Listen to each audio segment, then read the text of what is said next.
بسم اللہ الرحمن الرحیم اللہم صلی علی سیدنا و مولانا محمد بارک وسلم صلاۃ و سلام علیک یا رسول اللہ صلی اللہ علیہ وسلم وَلَقَدْ عَلِمْتُمُ الَّذِينَ اعْتَدَوْا مِنْكُمْ فِي السَّبْتِ، اور بے شک ضرور تمہیں معلوم ہے تم میں کہ وہ جنہوں نے ہفتہ میں سرکشی کی، فَقُلْنَا لَهُمْ كُونُوا قِرَدَةً خَاسِئِينَ، تو ہم نے ان سے فرمایا کہ ہو جاؤ بندر دھتکارے ہوئے۔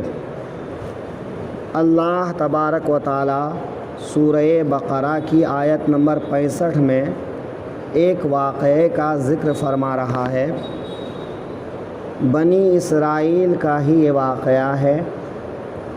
انداز بیان تھوڑا بدلا ہوا ہے کہ پہلے جب کسی چیز کا بیان کرتا تھا تو وَإِذْ کا ذکر آتا تھا، اور یہاں پر لَقَدْ عَلِمْتُمْ کا ذکر آیا ہے۔ فرق یہ ہے کہ وہ سب واقعات یہودیوں کو کسی کو معلوم ہوتے تھے اور کسی کو معلوم نہیں ہوتے تھے، لیکن یہ جو واقعہ اس آیت میں بیان کیا ہے یہ بچے بچے کو معلوم ہوتا تھا یہودیوں کے کہ ہمارے بزرگوں کے ساتھ، ہمارے آبا و اجداد کے ساتھ ایسا واقعہ پیش آیا تھا۔ تو اس لیے پوری تحقیق یا تاکید کا لفظ لا کر کے اللہ تعالیٰ نے فرمایا کہ لام بھی تاکید کے لیے ہے اور قد بھی تاکید کے لیے ہے۔ تو وَلَقَدْ، اور تم تحقیق کہ تم لوگ، بے شک تم لوگ، علمتم تم لوگ جانتے تھے، یعنی تم کو یہ بات معلوم ہے اور یقینی طور پر معلوم ہے کہ نسلاً بعد نسل ہر کوئی اپنے بچوں کو یہ واقعہ بتاتا آیا ہے۔ واقعہ کیا ہے کہ اللہ تبارک و تعالی نے ہر امت کے لیے کوئی نہ کوئی دن خاص فرمایا کہ وہ دن عبادت کے لیے خاص ہے۔ جیسا کہ یہودیوں کے لیے سنیچر کا دن ہفتہ کا دن، کہ اس دن کو یہودیوں کے لیے عید کا دن قرار دیا گیا تھا اور خاص کر عبادت کا دن قرار دیا گیا تھا کہ پورا ہفتہ اپنے کام کاج میں مشغول رہو، وقت کی جو عبادت ہے وہ عبادت کر لو، لیکن ہفتہ کے دن زیادہ سے زیادہ عبادت کرو اور دنیا کا کام کاج اس دن چھوڑ دو۔ تو دنیا کا کام کاج موقوف کر کے اللہ کی عبادت کے لیے سنیچر کے دن کو خاص کر دیا گیا۔ سبت کے معنی ہوتا ہے قطع کے، تو چونکہ آدمی ہر کام سے قطع تعلق کر کے اس دن عبادت کا حکم دیا گیا تھا، اس لیے اس کو سبت کہا جاتا ہے۔ یا پھر سبت کے معنی معزز کے، عزت و اکرام کے، تو چونکہ یہ دن ان کے یہاں عزت و اکرام والا تھا اس لیے اس کو سبت کہا گیا۔ نصرانیوں کے یہاں اتوار کا دن، کہ نصرانیوں کے یہاں اتوار کے دن کو مقدس سمجھا جاتا تھا، ان کی عبادت کے لیے خاص کیا گیا تھا کہ اسی دن اللہ نے آسمان سے نصرانیوں کے لیے یعنی عیسیٰ علیہ السلام اور ان کے حواریوں کے لیے دسترخوان اتارا تھا۔ تو جس دن ان کے لیے دسترخوان اتارا گیا اس دن کو اللہ نے عید کا دن قرار دے دیا۔ ہندوؤں کے یہاں منگل کے دن کو خاص مانا جاتا ہے۔ اسلام میں مسلمانوں کے یہاں جمعہ کے دن کو ہفتے کی عید کہا جاتا ہے کہ جمعہ کا دن ہفتے کی عید ہے۔ آقا کریم صلی اللہ علیہ وسلم نے جمعہ کے دن کو ہفتے کی عید فرمایا اور ایک حدیث پاک میں ہے کہ جب حضرت عمر رضی اللہ عنہ کے سامنے کہا گیا کہ کیا تم کو معلوم ہے کہ فلاں آیت کب نازل ہوئی تھی؟ تو حضرت عمر نے جواب دیا کہ ہاں مجھ کو معلوم ہے کہ وہ دن اور وہ جگہ سب کچھ مجھے معلوم ہے، اور اس دن کو ہم نے اپنے لیے عید بنایا ہوا ہے نا، یعنی عرفات میں جو آیت نازل ہوئی تھی اس تعلق سے بات ہو رہی تھی۔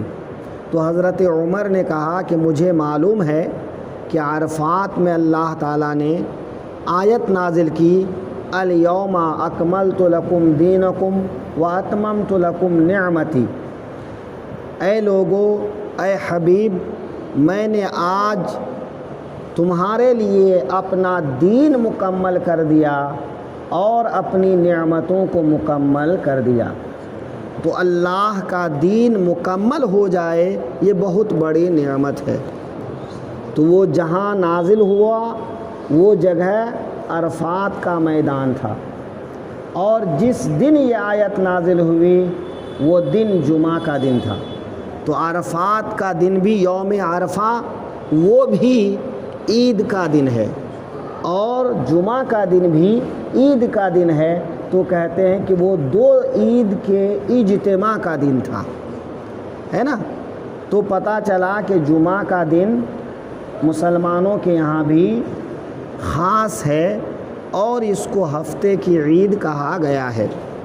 فرق اتنا ہے کہ پچھلی امتوں کے لیے اس دن پورا دن صبح سے لے کے شام تک کسی بھی دنیاوی کام میں مشغول ہونا جائز نہیں تھا، اور ہر کسی کے لیے یہ حکم تھا، مرد، عورت، بچے، بوڑھے، جوان، سب کے لیے یہی حکم تھا کہ وہ اس دن صرف اللہ کی عبادت کریں، اچھا کھائیں، اچھا پہنیں۔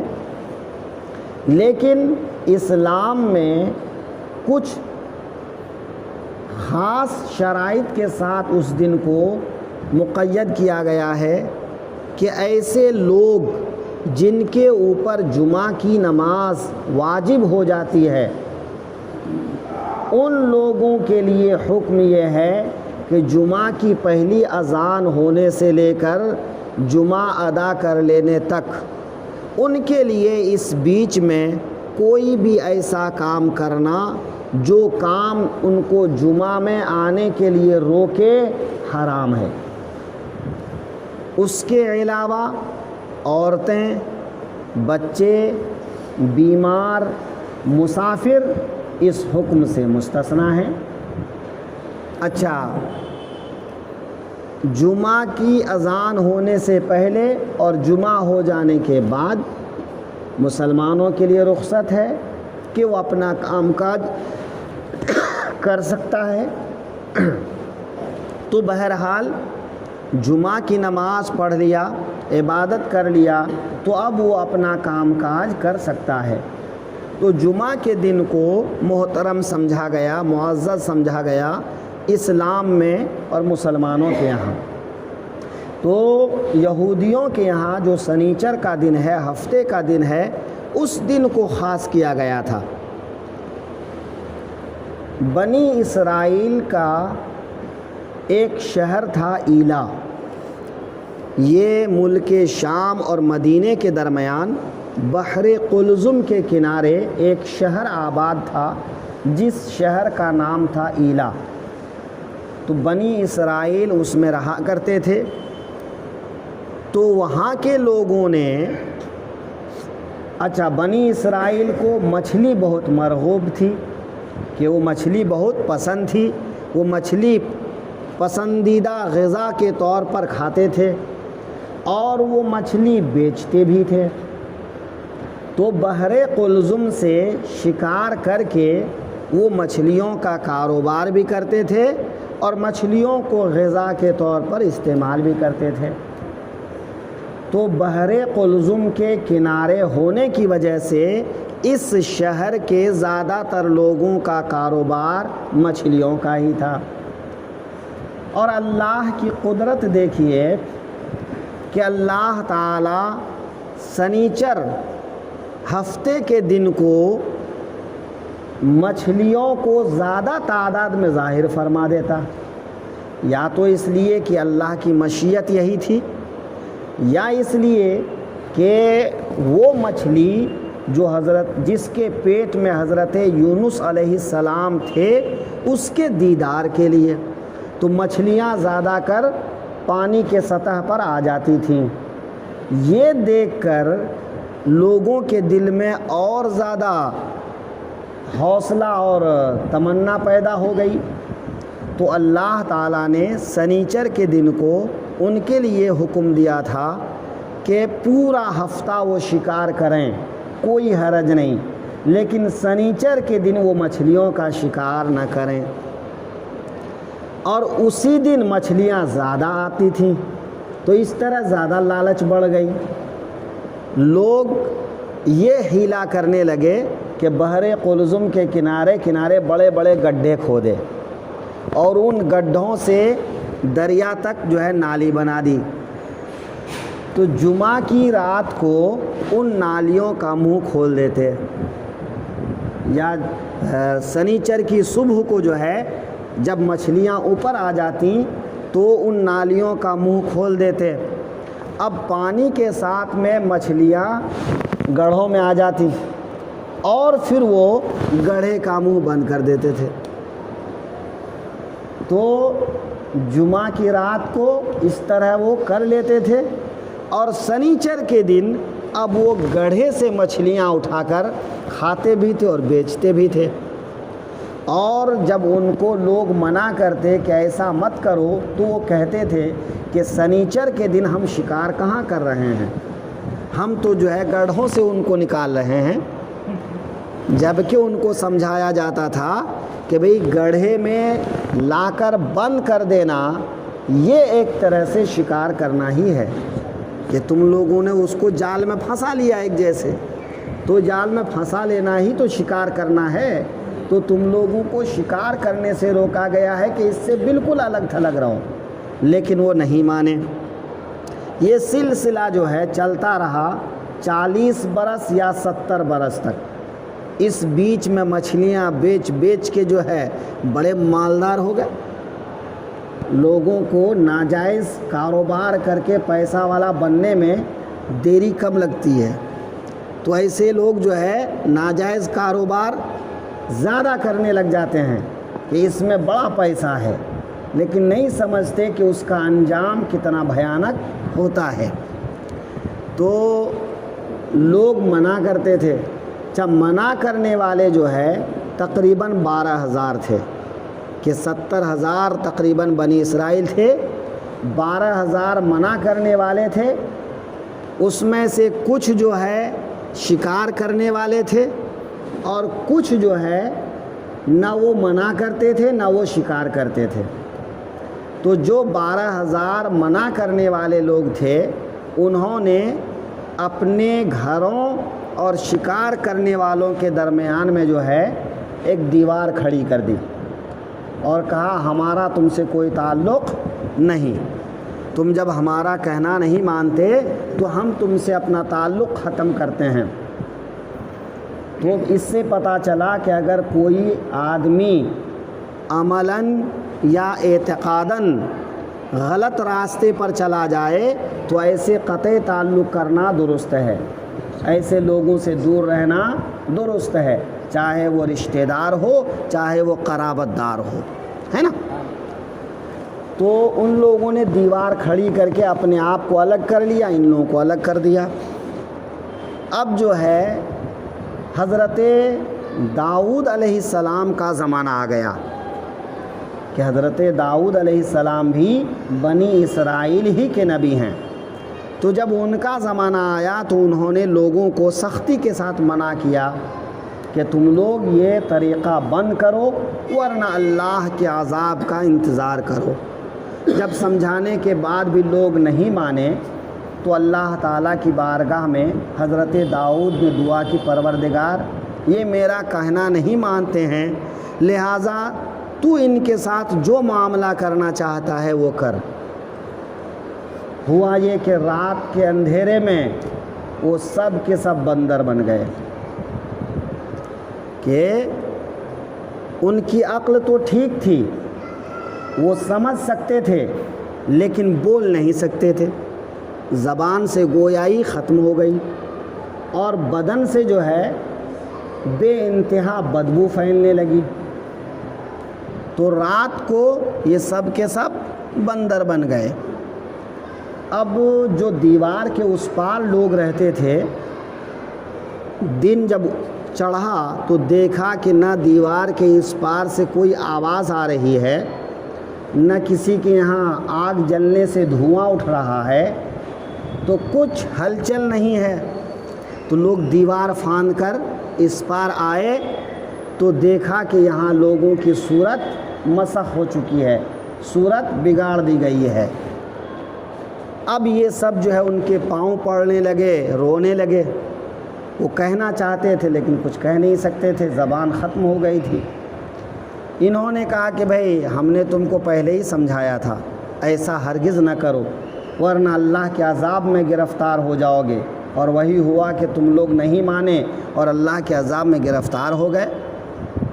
خیر اسی طرح جو ہے 3 دن گزر گئے، اور چوتھے دن وہ سب کے سب مر کے ختم ہو گئے۔ تو 70,000، یا تو کل آبادی 70,000 تھی، یا جو بندر بنے وہ 70,000 تھے، جو بھی ہو۔ لیکن بنی اسرائیل کا ایک خاص طبقہ جو ہے اللہ کی نافرمانی کرنے کی وجہ سے بندر ہونے یعنی ان کی صورت بگاڑنے کے عذاب میں مبتلا ہو گئے، تو وہ سب کے سب مر کے ختم ہو گئے، ان کی نسل باقی نہیں رہی۔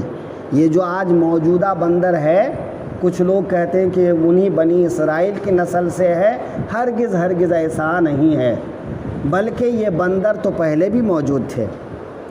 تو پہلے جب بندر موجود تھے تو پھر آج کے بندر انہی پہلے والے بندروں کی نسل والے سے ہیں۔ اچھا، دوسری بات کہ جب کسی قوم کی صورت مسخ کی جاتی ہے تو وہ قوم زندہ نہیں رہتی، نہ اس کی نسل چلتی ہے، تو بنی اسرائیل کی نسل بھلا کیسے باقی رہے؟ اور دوسری بات یہ ہے کہ